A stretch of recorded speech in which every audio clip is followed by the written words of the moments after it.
bem? Eu estou aqui hoje para explicar para você sobre a análise corporal, sobre os 5 traços de caracteres que você me ouviu falar na aula de introdução. Então vamos lá, vamos conhecer? Eu quero explicar para você de onde surgiu tudo isso, né? Como que começou tudo isso, e vou falar dos 5 traços. Então, nesse primeiro momento, quero já fazer um alinhamento com você aqui, que nunca ouviu. Se você está no grupo e ainda não ouviu falar sobre análise corporal e sobre os nomes dos traços de caracteres. Os nomes dos traços de caracteres que nós temos, a escola em que eu me formei, que é a escola O Corpo Explica, manteve todos esses nomes dos primeiros cientistas que pesquisaram e estudaram os formatos do corpo, qual que era a similaridade que tinha certo formato de corpo com um certo modo de agir e de pensar daquele indivíduo. Então, quando a gente está falando de há muito tempo atrás, os nomes não são tão bonitinhos. Então, eu quero falar para você que você vai me ouvir falar o nome dos 5 traços que eu já vou trazer para você, que é esquizoide, oral, psicopata, masoquista e rígido. Mas nenhum desses nomes aqui que você ouviu pode ter dado uma estranheza, tem a ver com alguma patologia, com algum comportamento que a gente conhece hoje, né? Como, por exemplo, o psicopata que mata as pessoas que a gente vê nos filmes. Não tem a ver com isso, a escola preservou. Mas o que que é isso que você está falando? Eu estou falando que eu posso, né? Eu fui treinada e eu estou autorizada para olhar para você, ver o formato do seu corpo, por exemplo, do seu rosto, dos seus olhos, da sua boca, e conseguir entender como que é que a sua mente funciona, como você pensa, como você sente e reage. Então, eu consigo olhar e ver padrões através do formato do seu corpo. Por que que eu consigo fazer isso? Já quero te adiantar que todos nós temos esses 5 traços. Esses 5 traços, eles são formados desde a gestação, como a mamãe está lá grávida do bebê, até uns 5, 6 anos de idade, a gente consegue ali, é formado todos esses traços de caracteres. Por quê? Porque todos nós passamos por uma coisa que é comum a todos nós, que é o amadurecimento da nossa medula espinhal. Vou te mostrar uma foto aqui do meu livro de estudo. Hum. Todos nós temos aqui a medula espinhal, e aí nós passamos por um encapamento, o amadurecimento dela, que é uma capa de mielina. E aí você pode ver aqui, ó, um indivíduo, né? E ver as corzinhas diferentes, que é esse encapamento. Então, conforme, a gente chama isso de mielinização. Conforme a mielinização vai avançando desde a gestação e termina ali por volta dos 5 anos de idade, vai acontecendo o encapamento da medula espinhal. E eu tô falando de um jeito assim, bem simples, que é para a gente entender de forma prática mesmo, sabe? Essa capa de mielina, né? Essa gordurinha vai encobrindo ali, que é como se fosse um fio de eletricidade. Imagina aí um fio mesmo, desencapado, só o cobre aparecendo.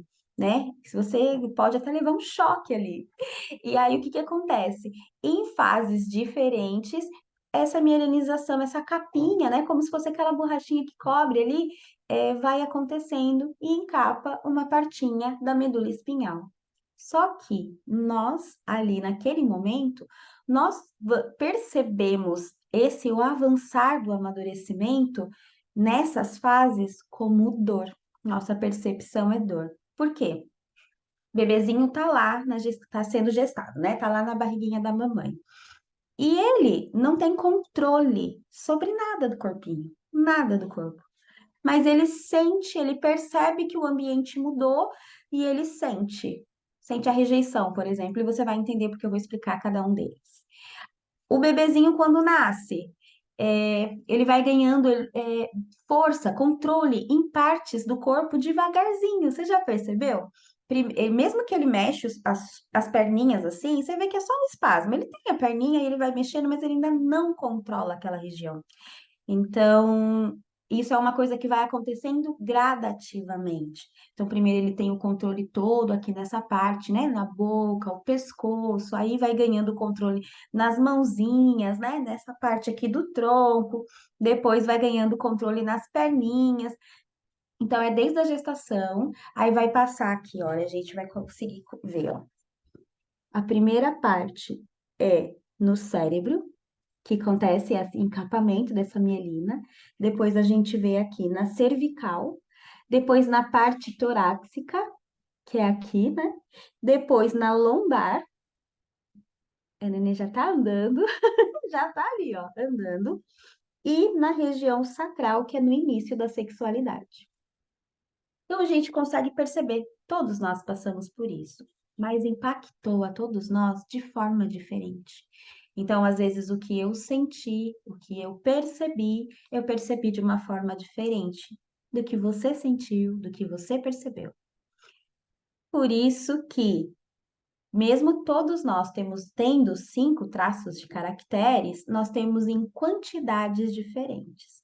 E isso impactou o formato do corpo. Por quê? Porque os traços de caracteres, o que que eles são, esses traços? É um mecanismo de defesa para que a gente possa lidar, e não só lidar, mas superar aquela dor, aquele trauma que a gente sofreu naquele momento. Então, por exemplo, na gestação, onde é formado o traço esquizoide, a gente sentiu ali uma dor de rejeição. E eu vou explicar para você, já vou deixar adiantado aqui, que como a gente vai falar da nossa fase da primeira infância, nós tivemos nossos cuidadores. Na gestação, estávamos na barriga da mamãe.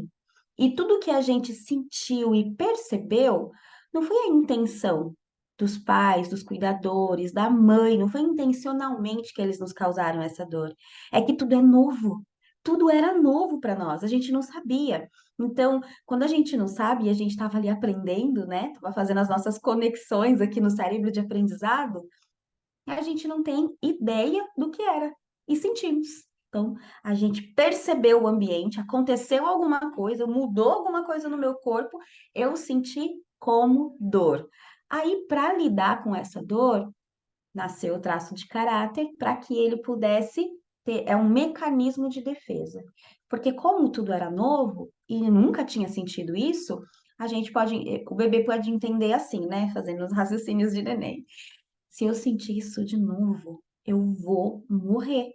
Vai acabar, porque, tipo, doeu muito, sabe? Então, eu preciso de algo, uma potência, eu preciso ter aqui, desenvolver algo para que eu possa lidar com isso e garantir que a gente não sinta mais essa dor existencial. E eu vou falar de cada traço, o que é cada dor, qual é o recurso que cada traço desenvolveu e como isso impactou no formato do corpo, né? Você vai entender que isso tem a ver. Mas até aqui, você já entendeu que todos nós nos desenvolvemos, embora passando pelo mesmo processo, de formas diferentes. Nós somos, até em família, por exemplo, na minha família, nós somos em 5 irmãos. E aí, cada um de nós tem um formato de corpo diferente. Porque mesmo estando na mesma família, criado pelos mesmos pais, nós sentimos o mundo de forma diferente. E isso impactou no nosso jeito de pensar, de sentir e de reagir. Então, o nosso cérebro, com todos esses traços de caráter, o que que ele fez? Criou um padrão de reação. Então, ele foi gravando as coisas. Depois que passou esses 5 anos, ele falou assim: isso aqui a gente pode usar, isso aqui a gente não pode usar, e aí o que a gente não pode usar, bora esquecer. Aí não deixou gravado. Mas o que ficou gravado tá ali. Por isso que eu posso acessar. E quando eu faço análise corporal, eu consigo olhar os seus formatos e entender. E por que que é bom? Para que que serve a análise corporal? Quando você faz uma análise corporal, quero que você pense agora. Pense aí em pessoas que você conhece e que talvez já viveu muitos anos. Tem aí, vai, 25, 30, 40, 50, 60 ou mais. E que nunca resolveu os seus conflitos. E parece que ela fica rodando, rodando, rodando no mesmo lugar. Já conheceu pessoas assim? Eu já.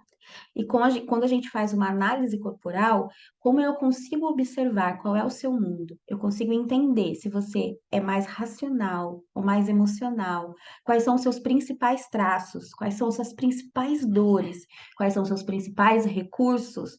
Você consegue mudar a dinâmica do ambiente, consegue se entender melhor. Até aquilo que você olha, que você fala assim, é um defeito, eu não queria ser assim, você vai aprender como lidar com isso. Então, a análise corporal, ele é muito boa. E a gente vai falando, conforme você for entendendo, avançando os traços, né? Como que ele se formou, qual é a dor, o recurso e como isso impactou no formato do corpo, você vai entender a importância da gente se conhecer dessa maneira, tá bom? Então, a análise corporal é uma ferramenta de autoconhecimento e a gente vai basear pelo formato do corpo. E aí eu quero que você pegue então uma caneta, um papel, e conforme eu fui explicando para você sobre cada traço, você quero que você veja se você se identifica. Quero que você veja com qual você se identificou mais, tanto no formato do corpo quanto nas sensações. Tanto da dor quanto do recurso. Se você se vê assim, quero que você traga tudo isso anotado, porque na nossa aula do encerramento do ciclo, onde a gente vai falar sobre a nossa personalidade, nós vamos usar muito. E eu quero que você se identifique, eu quero que você perceba quais são os seus traços aí e se veja, né? Vai anotando aí. Então, agora, no próximo vídeo, eu vou trazer o primeiro traço que se forma na gestação. Então, a gente vai fazer uma viagem no tempo pro útero e entender o que se passa na vidinha do neném nesses primeiros meses de vida e como que até, né, na parte da gestação impacta na nossa vida hoje, no nosso modo de pensar, de sentir e de reagir, tá bom? Então, até a próxima aula. Beijinho!